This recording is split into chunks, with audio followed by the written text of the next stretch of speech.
all for coming here, especially clinicians who regularly send patients to radiologist, and specifically gynecologists. How many gynecologists are here? Gynecologists? In? Wow. They are so brave hearts, you know, because अभी किसी कोई patient labour में है तो उसको पूरी ताकत लगा के कोई थप्पड़ मार सकते तो वो सिर्फ गायनेकोलॉजिस्ट ही है और कोई नहीं कर सकता ये काम. They have lots of courage, you know.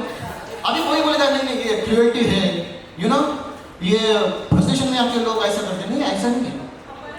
They just want to stimulate the patient. Okay अभी हाँ यस नहीं थोड़ा थप्पड़ मारना जरूरी है आपको, नहीं है यस यस यस हो जाता है. So you know that. So ये necessary है, and it takes a lot of courage to hurt a patient who is already in lot of pain. तो ये gynecologist ही कर सकते हैं. Therefore they are brave. But not every gynecologist is a brave, and not every patient is lucky to get touched by a gynecologist.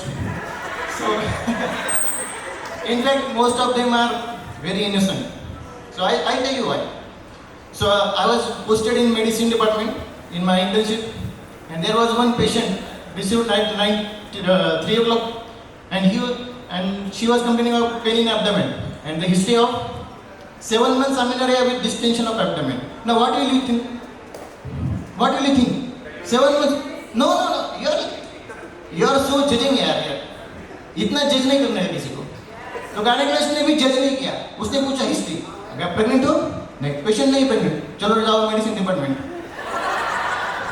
तो medicine ने सोचा अरे यार ये क्या है, प्रेग्नेंट पेशेंट को भेज दिया. तो गायनेकोलॉजिस्ट को फोन किया, नहीं उसने हिस्ट्री नहीं दिया. Now she is unmarried female brought by relatives, but she should at least tell ना. नहीं मैं 7-8 महीने पहले मैं मेरे बॉयफ्रेंड के साथ गई थी और मैं नहीं बता रही. इतना तो बताना चाहिए एटलीस्ट. इतना तो बनता है यार हिस्ट्री. इतना भी नहीं बता रहे. कैसे नहीं, आप जज कर नहीं सकते. आप लोगों ने जज किया लेकिन गायनेकोलॉजिस्ट जज नहीं करते कभी. They are so innocent, you know, so innocent.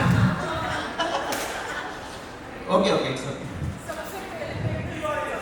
नहीं अभी आप गांव में जो कि बड़ी बुढ़ी औरतें रहती हैं, अगर कोई 16 साल के ऊपर की लड़की अचार भी मांग ले तो बोलती अरे ये प्रेग्नेंट है, प्रेग्नेंट है. आप गायनेकोलॉजिस्ट नहीं, वो जज नहीं करेंगे, आप पूछेंगे. हिपोक्रेटिस ने कहा पहले हिस्ट्री पूछो, हाथ लगने से पहले हिस्ट्री पूछो. नहीं बोल रहे ना, नहीं जाने दो इसको, मेडिसिन में जाने दो.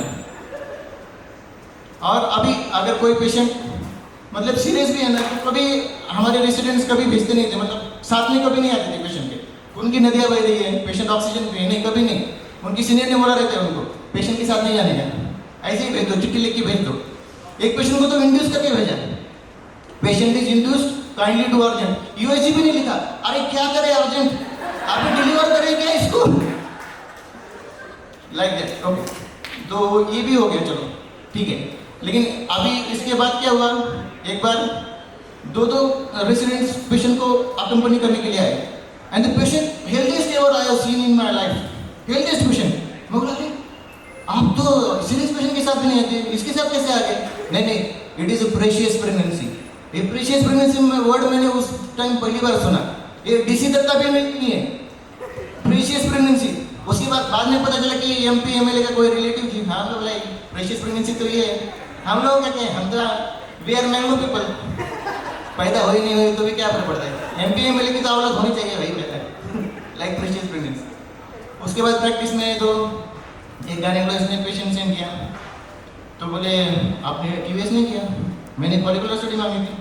बोला मैम हम किसी भी फॉलिकुलर स्टडी के पेशेंट को टीवीएस ही करते हैं, आपका ही नहीं, कोई भी पेशेंट. ठीक है आप इमेजेस देख लो, इमेजेस नहीं देख लो तो आप पेशेंट को पूछ लो where did the radiologist probe you. इतना तो कर सकते हैं ना. अभी टीवीएस में भी हम बोले कि फोन करके नहीं यार, हाँ नहीं हमने किया है, तो इसे प्रूव कैसे करने का, गायनेकोलॉजिस्ट प्रूव कैसे करने का. ठीक है, मूविंग टू